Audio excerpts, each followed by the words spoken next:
Hola, muy buenas noches, gracias por acompañarnos en Fe Católica Viva, o buenos días para los que nos vean en el transcurso del día en otros lugares. El día de hoy tenemos en el estudio al doctor Jorge Trasloceros, quien es un catedrático de la Universidad Nacional Autónoma de México y que como parte de sus muchos estudios ha escrito mucho y ha dado muchas ponencias sobre el tema de la libertad religiosa, y sobre eso queremos platicar el día de hoy, Jorge. Luis, muchas gracias por la invitación. Es un placer estar aquí contigo. Muchas gracias. Cuando decimos libertad religiosa, ¿a qué nos estamos refiriendo? Mira, cuando hablamos de libertad religiosa, no hablamos de religión. Esto es lo primero que hay que entender. Cuando se habla de libertad religiosa, no estamos hablando de religión.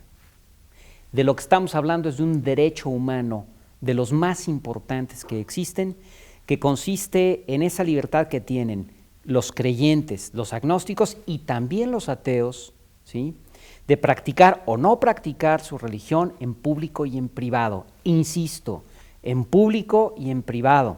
Y de promover su religión por cualquier medio lícito y además de cambiar de religión si así lo quieren. Entonces es un derecho humano fundamental que abarca muchos derechos. Si te fijas bien, la libertad religiosa abarca el derecho a la asociación, de expresión, de prensa, ¿sí? La libertad de pensamiento. Es un derecho que abarca muchísimos otros derechos, a través del cual se gestionan muchos derechos y que siempre va en beneficio de toda la sociedad, creyentes, agnósticos o ateos. No estamos hablando de religión, estamos hablando de derechos humanos. ¿Por qué es importante hablar de libertad religiosa? ¿No habría temas más interesantes de los cuales tratar? No, yo creo que no. Estoy jugando. No, ya no sé en qué estás jugando. Pero mira, no puede subsistir una auténtica democracia sin la libertad religiosa. La primera razón es esto que decíamos. La libertad religiosa es una libertad capital. A través de la libertad religiosa se gestionan prácticamente todas las libertades sociales. Si yo le permito al Estado cancelar la libertad religiosa, le estoy dando permiso al Estado, que es el agente que puede cancelar la libertad religiosa o limitarla, de limitar todas las demás libertades. Si la libertad religiosa se sostiene y se mantiene, entonces todas las demás libertades se pueden gestionar. Esto por un lado. Por otro lado, el corazón humano tiene hambre de infinito. Es propio, todas las civilizaciones, todas las culturas se han manifestado a través de sus religiones. La religiosidad es consustancial a la cultura humana. Vaya, incluso los movimientos no religiosos, ateos, agnósticos y todo, adquieren formalmente características religiosas, ¿sí? Entonces es algo que está muy profundo. La única forma es cuando se atenta contra la libertad religiosa, se atenta contra el ser humano, ¿sí? Se está atentando contra algo profundamente íntimo. Entonces, por un lado, es una manifestación de nuestra humanidad muy importante, son formadoras impresionantes de cultura, y por otro lado, yo no puedo gestionar una democracia si no es con libertad religiosa. El famoso Estado laico que la Iglesia tanto defiende, acordamos que Benedicto XVI ha dicho, el Papa ha dicho que que el Estado laico es uno de los grandes logros de la civilización.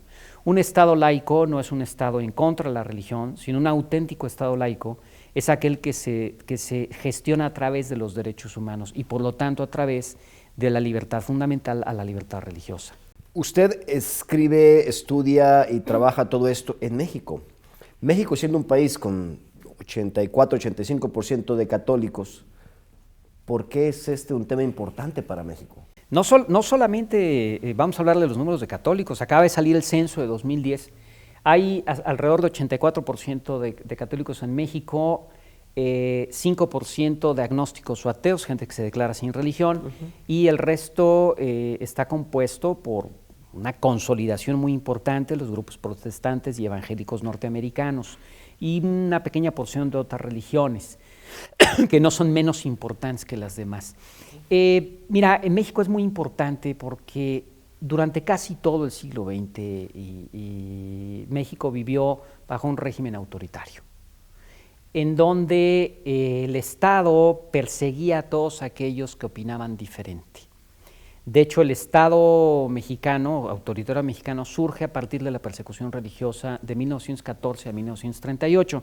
La gente cree que la persecución religiosa en México fueron 2 años de cristianos. No, qué barbaridad. Empieza en 1914 y termina su fase violenta en 1938. Pero no termina ahí se da paso a una persecución de baja intensidad, es decir, un acoso permanente contra los católicos particularmente. Y esto entorpeció totalmente el desarrollo de una sociedad plural, democrática, diversificada, como lo es la sociedad mexicana. Entonces, la libertad religiosa es un asunto de consolidación de la democracia, es un asunto de consolidación de un auténtico Estado laico y es un asunto de consolidación de la diversidad cultural que caracteriza a México. Necesitamos la libertad religiosa en México para que realmente podamos gestionar. Y otro punto importantísimo, mira, este crecimiento, esta maduración de la sociedad mexicana ha llevado a la formación de una sociedad civil muy amplia. Primer dato, tenemos una sociedad civil. Segundo dato, desde mediados del siglo XIX, con la reforma juarista y hasta nuestros días, la Iglesia y el Estado han quedado separados. ¿Qué significa esto? El Estado se ha apropiado, cuál debe ser su función, y es su función, de la función política dentro de la sociedad, la gestión de las políticas públicas, y las iglesias, incluyendo la católica, pasan a formar parte de la sociedad civil. La libertad religiosa consolida este régimen en donde tenemos un Estado laico, en donde la sociedad civil sí gestiona sus propias cosas diferentes a lo que es el Estado. Es decir, la sociedad civil debe forzar al Estado a generar políticas públicas en beneficio de toda la sociedad. Bueno, pues las religiones forman parte integral de la sociedad civil, igual la Iglesia Católica. Y no podemos gestionar esto si no es a través de la libertad religiosa. Y resulta que en México, por lo menos hasta hace poco, todavía, pero hay que trabajar mucho, pues se encuentra tremendamente acotada esta libertad. Me gustaría que nos hablaras y nos dieras algunos ejemplos de cómo es que esta libertad religiosa es acotada en México. Quizá la mayoría no lo vemos. Yo hablaba con una persona hace poco de esto y me decía, no, es que el acotamiento no es hacia los católicos, sino hacia la jerarquía y los obispos y sacerdotes hablando de política. Vamos a hablar de esto en un momento. No le cambien, esto es Fe Católica Viva.